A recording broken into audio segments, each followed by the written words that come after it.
అందరికీ నమస్కారం అండి. నేను మీ అనూష. వెల్కమ్ బ్యాక్ టు అనుస్వే ఛానల్. ఈరోజు మన అనుస్వే ఛానల్ ద్వారా సంక్రాంతి స్పెషల్ పిండి వంటలు, తెలంగాణ స్పెషల్ సకినాలు చూద్దామండి.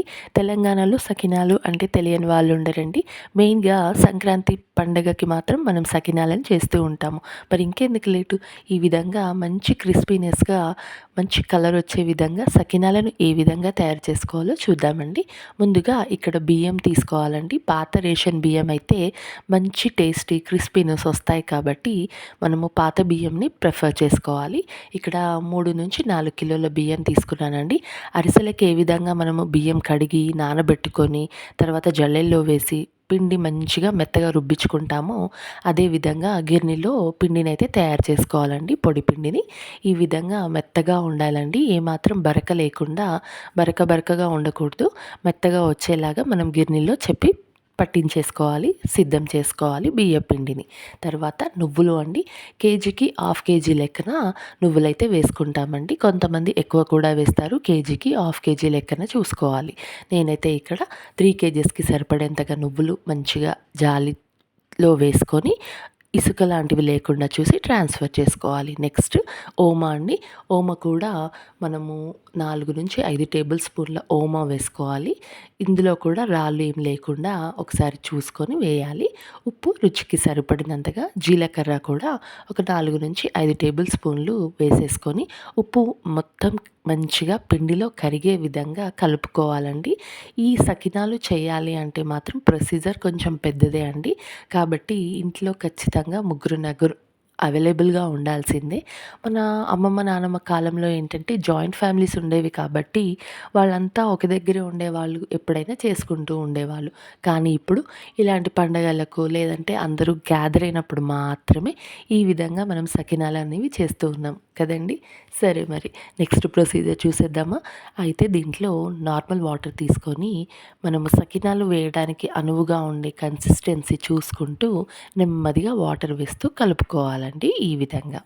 ఈ విధంగా మంచి కన్సిస్టెన్సీ వచ్చేంత వరకు వాటర్ వేస్తూ, ఎక్కువగా నీళ్లు వేయకుండా వాటర్ తగ్గించుకుంటూ చూసుకుంటూ వేస్తూ కలుపుకోవాలండి.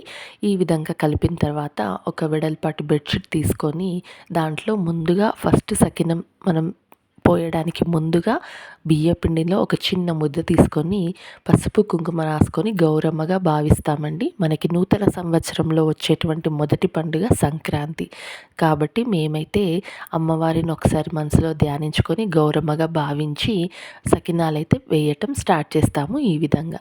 సో ఫస్ట్ గౌరమ్మని చేసి దాని చుట్టూ ఫస్ట్ మొదటి సకినాన్ని అయితే చుడతారండి. ఈ చుట్టడము ఎన్ని వరుసలు అనేది ఏమీ లెక్క లేదండి. 3 వరుసలు 4 వరుసలు ఆ విధంగా చుట్టుకోవచ్చు. ఈ విధంగా సన్నగా చుట్టుకుంటే మంచి క్రిస్పీనెస్తో వస్తాయండి. కొంతమంది కొంచెం లావుగా చుడతారు, అలా చుట్టద్దు అని కాదు, కానీ కొంచెం ఆయిల్లో వేస్తే ఏంటంటే చిట్లుతాయి లావుగా వేస్తే. ఈ విధంగా సన్నగా పోసుకుంటే మాత్రం బాగుంటాయండి. ఇవి చేయాలి అంటే ప్రొఫెషనల్స్ అందరూ ఉండాల్సిందే. మన అమ్మమ్మలు తాతమ్మలు వాళ్ళ కాలం లాంటి తర్వాత మన అత్తమ్మ వాళ్ళు అమ్మ వాళ్ళు చేస్తారు కదండి, ఆ పర్ఫెక్షన్ రావాలి. ఇక్కడ మీకు చూపిస్తుందంటే చివరి పిండి మనకి ఇంకా అయిపోతున్నప్పుడు మాత్రం ఈ విధంగా మనం ఇసురవుతూ స్లేట్ బలపం అనేది తయారు చేస్తారండి. ఎందుకు ఇవి చేస్తారు అంటే ఇంట్లో చిన్నపిల్లల కోసం అండి. అయితే పురాతన మన అమ్మమ్మ నానమ్మ కాలంలో ఏంటంటే ఎక్కువగా ఆడపిల్లలు చదువుకునే వారు కాదు కాబట్టి వాళ్ళకి ఇసురోతు ఇంటి పనులు రావాలని ఆ ఇసురోతు పోసి చిన్న పిల్లలకి ఇచ్చేవాళ్ళు.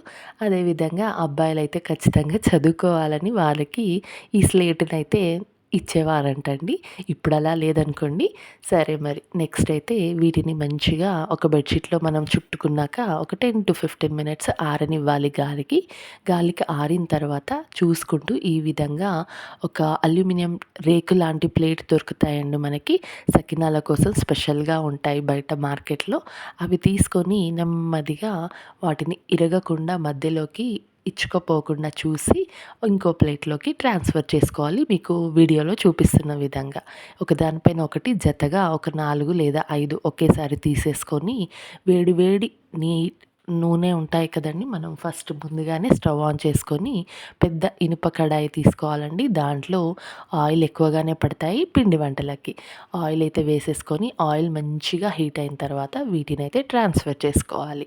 ఈ విధంగా మంచిగా ట్రాన్స్ఫర్ చేసి 2 సైడ్స్ కుక్ చేసుకోవాలండి. క్రిస్పీనెస్ వచ్చేంత వరకి మంచి గోల్డెన్ కలర్ అయితే రావాలండి. సో, ఈ విధంగా మంచిగా కుక్ చేసుకోవాలి.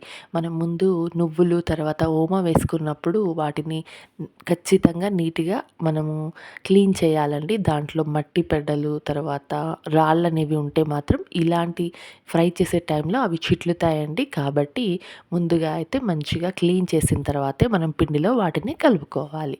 ఈ విధంగా గారెల పుల్ల అంటాం కదా! వాటి సహాయంతో వీటినైతే 2 సైడ్స్ టర్న్ చేస్తూ మొత్తాన్ని ఒకసారి ఈ విధంగా తీసేసుకోవచ్చండి. ఈజీగా ఉంటుంది.